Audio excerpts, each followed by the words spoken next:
Comme ses compatriotes, c'est un président de la République qui entame sa semaine avec sérénité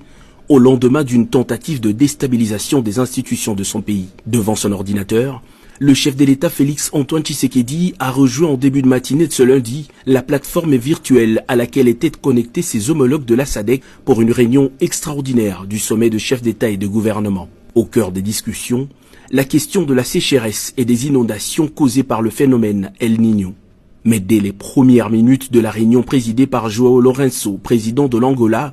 le sommet de chefs d'État de la SADC a condamné et fermement la tentative de déstabilisation le dimanche 19 mai 2024 des institutions démocratiques en République démocratique du Congo par un groupe de terroristes nationaux et étrangers avant de réaffirmer catégoriquement son opposition à tout changement anticonstitutionnel du gouvernement. Le sommet a également exprimé sa solidarité au peuple congolais et réitéré l'engagement pris par la SADC d'appuyer activement les efforts déployés par les autorités de la RDC en vue de sauvegarder l'intégrité territoriale et la souveraineté du pays, ainsi que d'assurer la sécurité de sa population. Le président de la République Félix Antoine Tshisekedi a à son tour exprimé sa gratitude aux pays de la SADC pour leur solidarité à son pays à la suite de la tentative du coup d'État de dimanche. Évoquant la question centrale du sommet, la réunion extraordinaire de la SADC qui a reçu un rapport sur l'impact de catastrophes dans la région a exprimé sa préoccupation